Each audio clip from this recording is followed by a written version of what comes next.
1935, John William Garrod and Daisy Mary Clover would celebrate their 25th wedding anniversary in Newcastle, Ontario. From all accounts, the wedding anniversary was well attended, and notably, several people with Nedging Suffolk connections were either present or sent their best wishes. John Garrod's sister, Alice Garrod Tetley, was at the anniversary, and she gave them a rose bowl. A good friend of the Garrods and Clovers from Nedging, who was at the anniversary, was Mrs. Mary Christie of Brockville, Ontario. Mary Christie was formerly Mary Hankinson, a cook at Nedging Hall. Mary Christie sent this picture of herself, presumably taken at Nedging Hall, to either Alice Garrod or Daisy Garrod in Newcastle in 1911.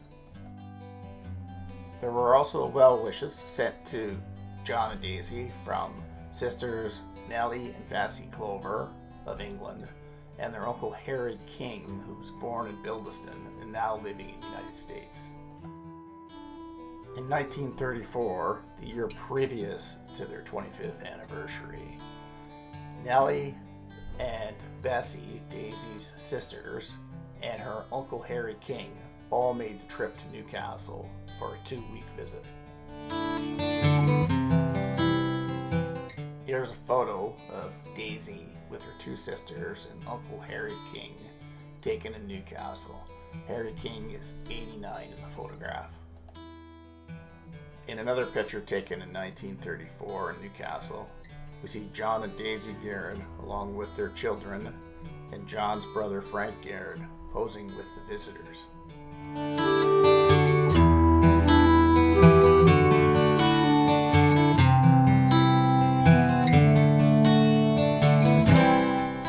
"25 years prior to their anniversary, on a Sunday evening, April 17th, at the close of service at the Nedging Church, an address was given by the rector to 3 of the members, Miss Daisy Clover, Miss Alice Garrod, and Mr. John Garrod, who were all departing for Canada.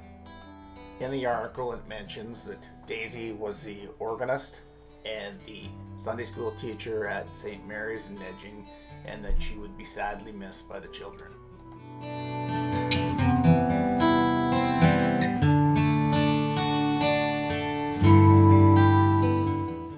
6 weeks subsequent to the departure of Daisy, Alice, and John in the Nedging newspaper, the community is pleased to point out that Daisy Clover is now Mrs. John Garrod, and they were married on May the 14th, 1910 in Newcastle, Ontario.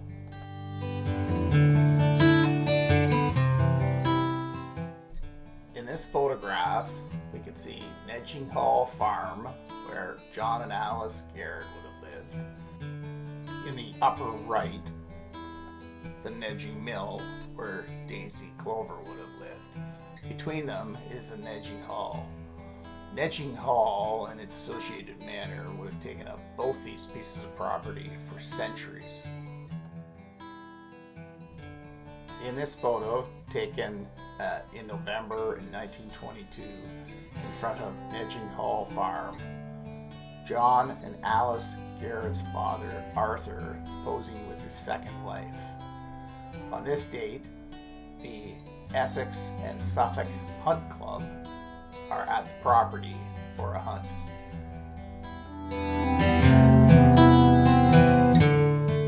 Prior to Arthur Garrod buying Hall Farm in Nedging, it would have been part of the Nedging estate. Here is the Nedging Hall in a photograph in 1911. This photo was sent by Mary Elizabeth Hankinson, or Mrs. Christie, to Mrs. Alice Garrod in Newcastle. Mary Christie would herself emigrate to Canada in 1912, but in the 1911 census, she's living at the Nedging Hall.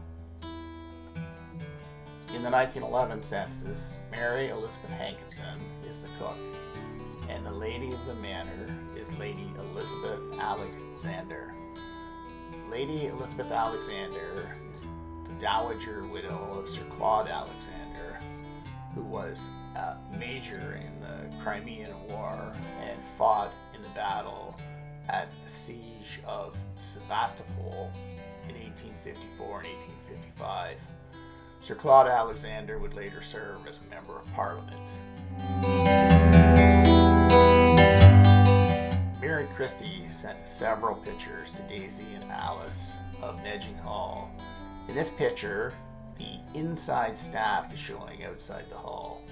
The man seated is the coachman, Mr. Charles Keene. His 4 young daughters are with him, along with his wife. Mary Hankinson Christie is standing in the far right in this picture.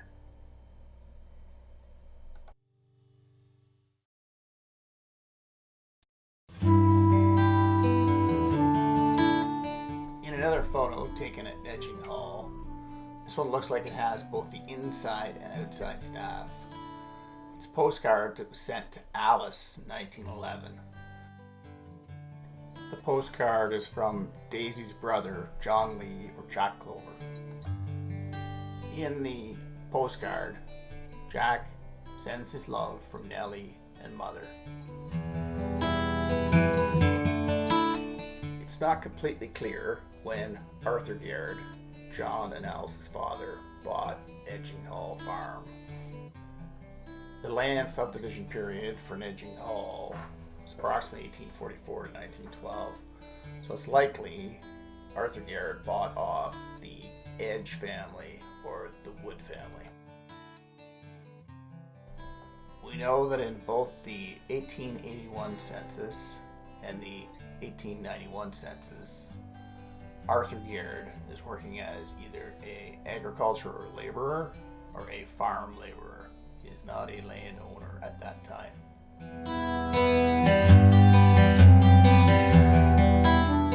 In White's directory for Suffolk in 1892, we get a sense that Arthur's fortunes are beginning to turn.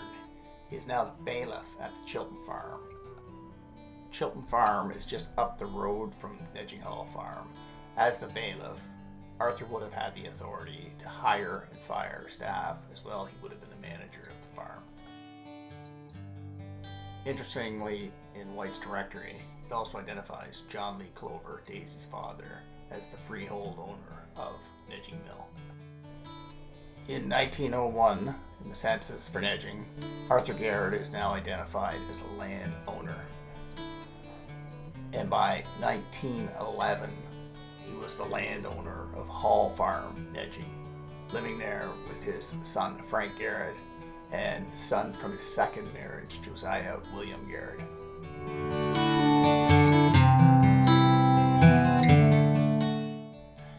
At the time of his death in April of 1944, Arthur Garrod had risen to become a very successful member of the community and as well financially quite successful. In his probate from 1944, you can see that his estate is worth in excess of £24,000. In this picture of the Bildeston Volunteer Training Corps, taken approximately 1914, we may have a second picture of Arthur Garrod. This appears to be a picture of Arthur taken approximately 8 years before the picture taken at Nedging Hall. Arthur's first wife was Mary Ann Jane Thorpe.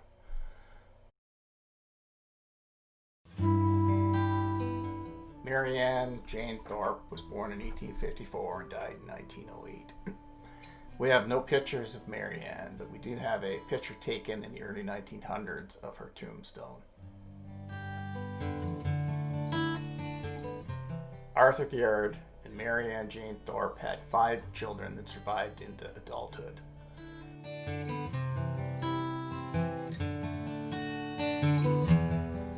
Arthur and Mary Jane's oldest son was Charles. Charles had 5 daughters and a son. This picture of his 5 daughters was taken right around the time of the 1911 census.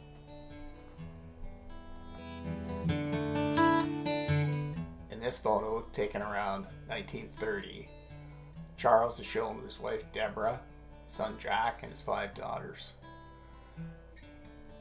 Aunt Nellie Haig met up with Jack Garrod when she went over to England in 1984. Here's a picture taken in Jack's garden.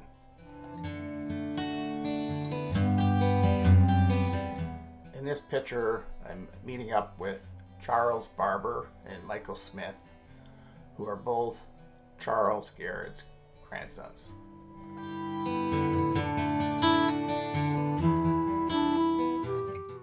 Arthur Garrod and Mary Ann Jane's first daughter to survive into adulthood was Ada Maud Garrod. Ada Maud married Albert Edward Lancaster, and they had 2 children, Ruby and Ella. Unfortunately, Ada Maud would die in 1912.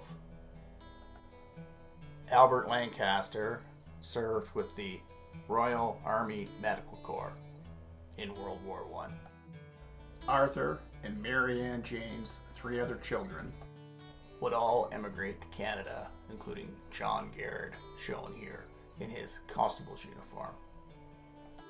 John was a police constable in Newcastle from 1920 until his death in 1942. In this picture, we see John with his son Gordon Garrod.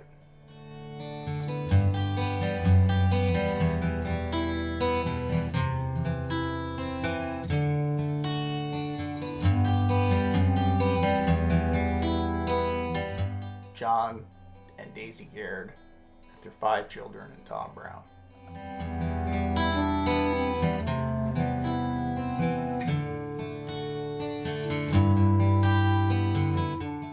Arthur and Mary Ann Jane Garrod's youngest daughter was Alice Garrod, who emigrated to Canada in 1910 with John and Daisy. Alice married Charles Tetley of Toronto on June 22nd, 1918.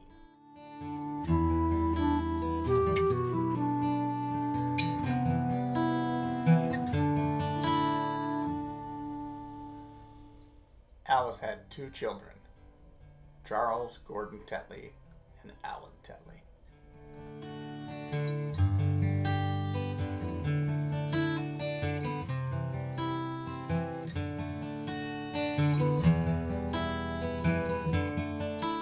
Arthur and Mary Ann Jane Garrod's youngest child was Frank Garrod. Frank would immigrate to Canada in 1913.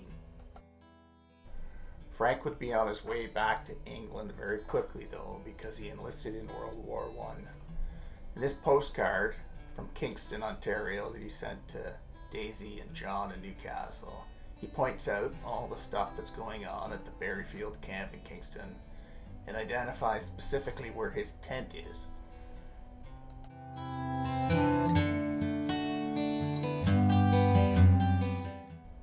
Frank Garrod was a soldier in every sense of the word.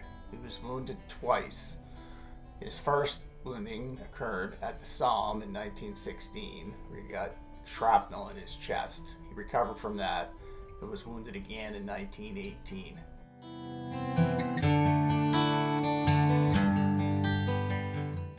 This World War I photograph I have has no names on the back, but I'm certain the man standing at the far right is Frank Garrod.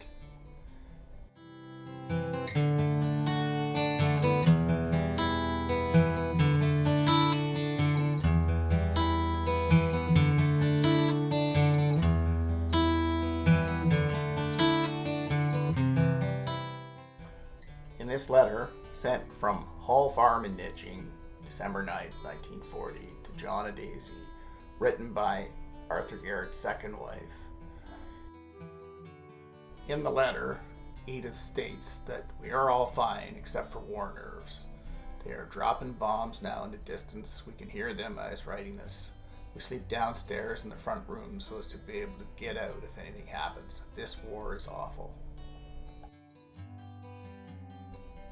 Edith states that they are on rations and that they've got 5 people, a mother and 4 children, billeted with them from London, who have been bombed out of their home. Love to you all, Edith and Father.